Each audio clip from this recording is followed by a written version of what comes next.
now we are tracking some of the latest developments regarding the war in West Asia, and in a significant move on the Iran nuclear issue, Tehran has proposed suspending its nuclear uranium enrichment activities for up to 5 years.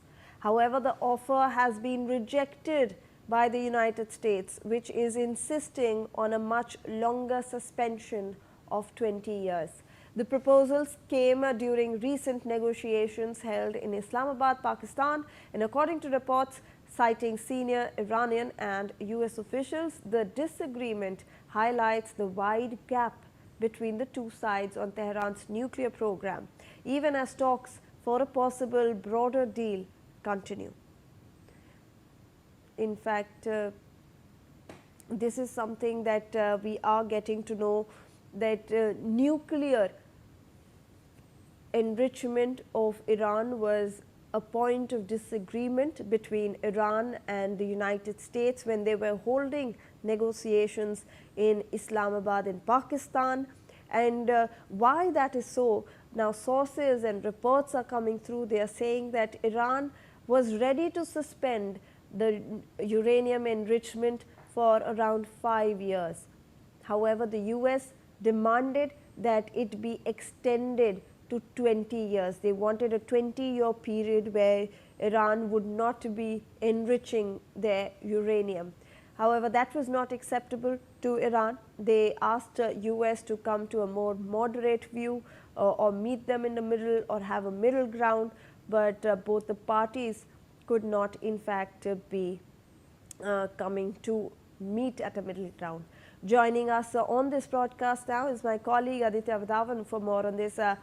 Aditya, we are getting to know through reports that during the talks in Islamabad, all right, I believe we've lost that connection over there with my colleague Aditya, but like we have been pointing out that the talks in Islamabad have failed. And this is the reason why Donald Trump over the past 2 days has been issuing threats and warnings to Iran. They have been stating that they will in fact now also try to reopen the Strait of Hormuz by putting in their own military deployment in the region. And we have come to know that there have been some ships that have in fact made it through the strait as well. Let me in fact go across to my colleague Yash Ahuja, who is joining us on this broadcast to help us understand this new development that is coming to the fore.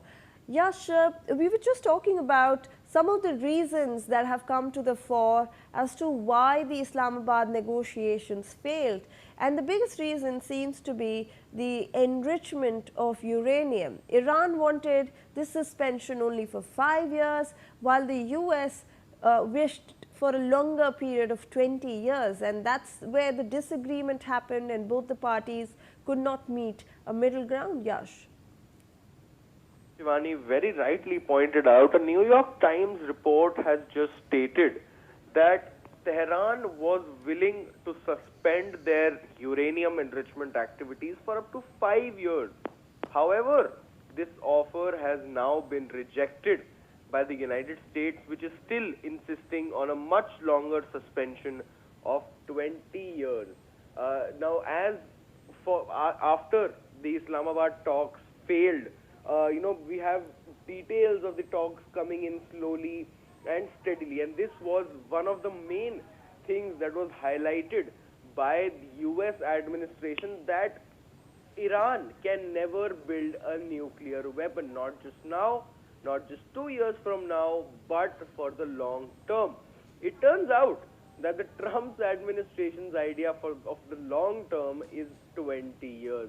In response, Iran renewed a proposal that it suspend nuclear activity for up to 5 years, and this is according to 2 senior Iranian officials. The Iranians had made a very similar proposal in February during a failed set of negotiations in Geneva that convinced President Trump that it was time to go to war.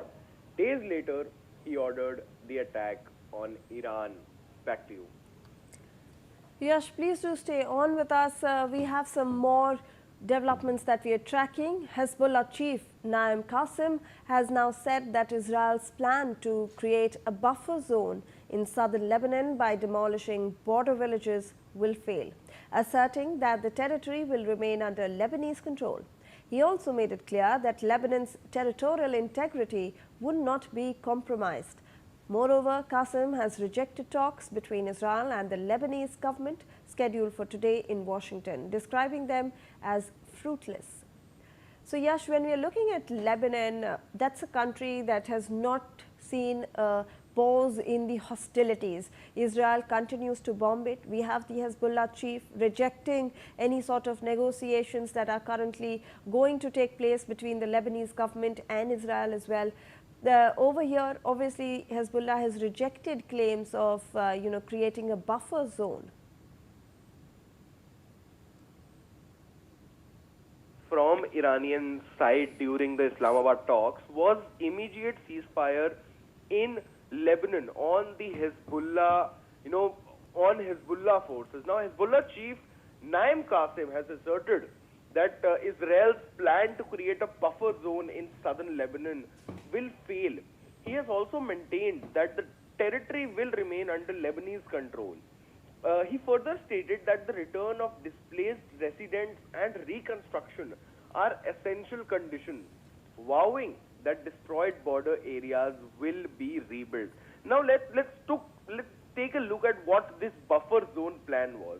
Israel was actively pushing into southern Lebanon to establish a security buffer with reports of widespread demolition of homes in border villages, including areas like Taibe, Nakwara and Deir Serian. Now, Hezbollah has completely rejected the buffer zone and Hezbollah has stated that the negotiations with Israel are under fire and they would be and they would consider it as surrender if they negotiate with Israel. Back to you. All right.